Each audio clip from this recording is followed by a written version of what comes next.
43, அடுத்து 44 தயாராக இருங்க.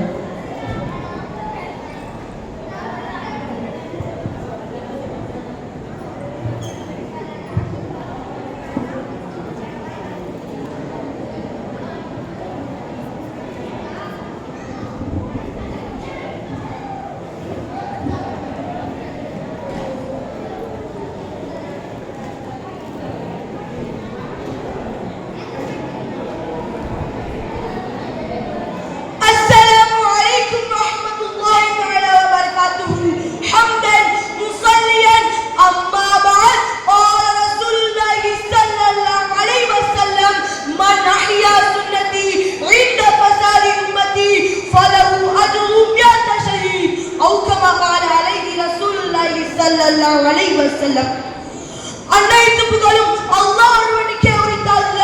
அகிலத்திற்கு அருட்கொடையாய் வந்துரித்த வள்ளல் நபி மீதும் அவர்களை பின்பற்றி வாழ்ந்த சஹாபாக்கள் நல்லோர்கள் நம் எல்லார்கள் மீதும் அல்லாஹ்வின் சாந்தியும் சமாதானமும் என்றென்றும் நிலவட்டுமாக. ஆமீன். கலாச்சார சீரழிவும் காவல் நபியின் போதனைகளும் என்ற தலைப்பின் கீழ் களமாக அழைக்கப்பட்டிருக்கும் நான் பலமான ஆதாரங்களோடு பலமான வார்த்தைகளால் இங்கிதம் கூறிய சங்கீதத்தோடு பேசி முடிப்பேன் இன்ஷா அல்லாஹ். அன்பானவர்களே, ஒரு சமூகத்தின் கலாச்சாரம் சீரழிக்கப்படுகிறது என்றால் அடுத்ததாக அந்த சமூகம் சீரழிய போகிறது என்ற அர்த்தம். வேறொரு கலாச்சாரத்தை இந்த சமூகம் பின்பற்றுகிறது என்றால் இந்த சமூகம் அந்த சமூகமாகவே மாறப்போ என்ற அர்த்தம். யார் எந்த சமூகத்தின் கலாச்சாரத்தை பின்பற்றி நடக்கிறார்களோ அவர்கள் அந்த சமூகத்தை சார்ந்தவர்கள் என்றார்கள் நாயகம் ஸல்லல்லாஹு அலைஹி வஸல்லம் அவர்கள். முதலில் கலாச்சாரம் வீழ்த்தப்படும், பிறகு அந்த சமூகம் இருந்த இடமில்லாமல் ஆக்கப்படும். நல்லவர்களே, நயமானவர்களே, ஆபாசத்தை எல்லாம் கலை உணர்வோடு பார்க்க வேண்டுமாம். அதுதான் இன்றைய நாகரீகமான கலாச்சாரமாம். எங்கு போய் சொல்வதென்றே தெரியவில்லை. சுன்னத்தான திருமணத்தை செய்யும் இஸ்லாமிய சமூகம் அந்த திருமணத்தை சுன்னத்தான முறையிலே செய்வதிலேயே போட்டோ அடிக்கிறார்கள். கல்யாண பொண்ணும் விதமாக போஸ்ட் கொடுக்கிறது. அந்த மானங்கெட்ட மாப்பிளையும் அந்த போட்டோகிராஃபர் தன் மனைவியை பார்த்து ரசித்து போட்டோ எடுப்பதை பற்றி கவலையற்றிருக்கிறார். நபிகள் நாயகம் ஸல்லல்லாஹு அலைஹி வஸல்லம் அவர்கள் சொல்லி சொன்னார்கள், இன்ன ஷதன்னாஸ் அஸாபல் யௌமல் கியாமத்தில் லதீனா யுதாவுன பிகல்கில்லாஹ். கியாமத் நாளில் அல்லாஹ்வின் படைப்பை போன்று உயிரற்ற உருவங்களை உருவாக்குபவர்களே மிக கடுமையான வேதனைக்கு உள்ளாவார்கள். தேவையற்ற போட்டோக்களை எடுத்து ஃப்ரேம் போட்டு வைத்துக் கொள்வதுதான் சிலை வணக்கத்திற்கான அடித்தளம். இதனை செய்பவர்கள் இருப்பதும் நரகத்தின் அடித்தளம் என்பதை அடித்து சொல்கிறேன். நாயகத்தின் சுன்னத்தை படிக்க சொல்கிறேன். قال رسول الله صلى الله عليه وسلم ان الله نكاح بركه ايسر مؤونه. மிகவும் பாக்கியம் நிறைந்த பாரக்கத் நிறைந்த திருமணம் என்பது செலவில் எளிதாக நடைபெறும் திருமணமாகும். அதுவே நறுமணமாகும். சோசியல் ஸ்டேட்டஸை நிலைநிறுத்திக் கொள்வதற்காக நாயகத்தின் சுன்னத்தை குறிதோண்டி புதைத்துக் கொண்டிருக்கும் பணக்கார முஸ்லிம்கள் இதனை உணர் கடன்பட்டிருக்கிறார்கள். அன்பிற்குரித்தானவர்களே, இன்று எல்லா வீடுகளிலும் இருக்கும் சில கருவிகள் குடும்ப வாழ்வில் தங்கூதி செல்வது எப்படி என்று உங்களுக்கு தெரியுமா? எல்லா வீட்டிலும் படம் ஓடுது, அதுல என்ன ஓடுது? ஹீரோ ஹீரோயினை கூட்டிட்டு ஓடுது. அதை பார்த்துட்டு தான் இன்னைக்கு பிள்ளைகள் ஆடுது. அந்நியான ஆசை கொண்டு தேடுது.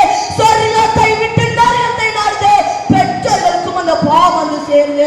ஆல ரசூலுல்லாஹி ஸல்லல்லாஹு அலைஹி வஸல்லம் குல்லுக்கும் ராயின், நீங்கள் ஒவ்வொருவரும் பொறுப்புதாரிகளே. வகுல்லுக்கும் மஸ்ஊலுன் அன் ரஅய்தி, உங்களுக்கு கொடுக்கப்பட்ட பொறுப்புகள் பற்றி நீங்கள் விசாரிக்கப்படுவீர்கள். பெற்றோர்களே, உங்கள் வீட்டில் இருக்கும் டிவியில் பாவிகளாகிறீர்கள். உங்கள் பிள்ளைகளுக்கு உணவு கொடுப்பதும் உடை கொடுப்பதும் இருக்க இடம் கொடுப்பதும் மட்டும் உங்களின் வேலை அல்ல. ஒழுக்கம் கொடுப்பதும் மார்க்க கல்வியை கற்றுக் கொடுப்பதும் இஸ்லாமிய கலாச்சாரத்தின்படி வாழ வைப்பதும் உங்களின் தார்மீக கடமை என்பதை உணருங்கள்.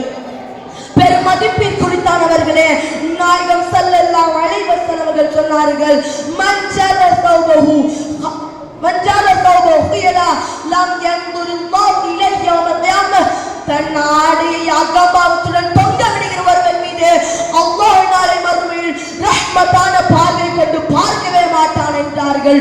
இன்றைக்கு நம்முடைய துணை பேர் தங்களின் கீழாடையை கரண்டை மொழிக்கு மேலாக அணிந்திருக்கிறோம்.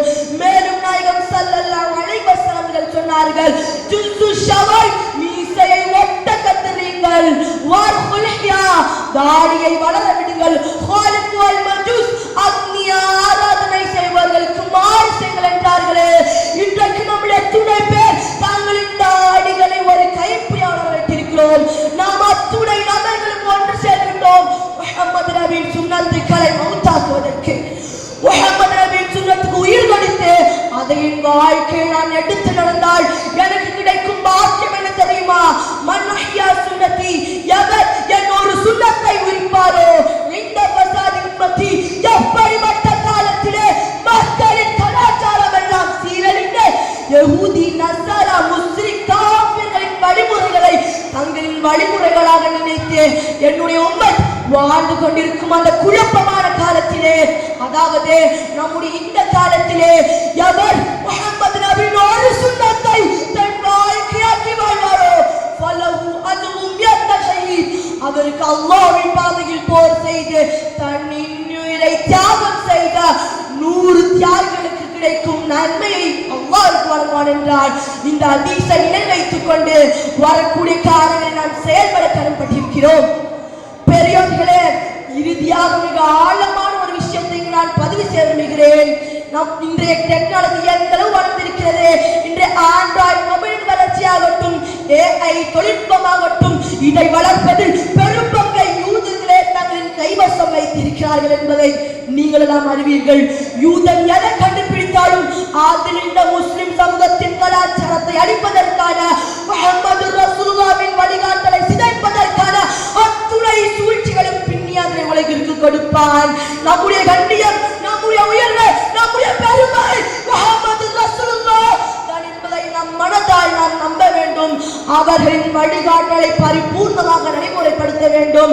நம்முடைய சிந்தனையில் இந்த மார்க்கத்தின் மீதும் நாயகத்தின் வழிகாட்டல் மீதும் வெறுப்பை ஏற்படுத்தி இந்த மார்க்கத்தை விட்டும் நம் சந்ததிகளை வழித்தவர் வேலை செய்து கொண்டிருக்கும் எதிரிகள் நாம் பாடம் புகட்ட வேண்டும்.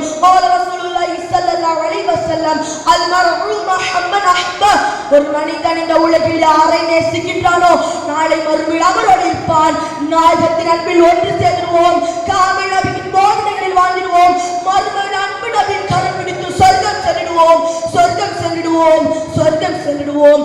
ஆமீன். வாஹிர தஅவா அல்ஹம்துலில்லாஹி ரப்பில் ஆலமீன். அஸ்ஸலாமு அலைக்கும் வரஹ்மத்துல்லாஹி தஆலா வபரகாத்துஹு. வலைக்கும் ஸலாம் வரஹ்மத்துல்லாஹி வபரகாத்துஹு. அடுத்தது 44 எஸ் சனா பர்வீன், அடுத்தது 45 ஆகிஃபா தயார்.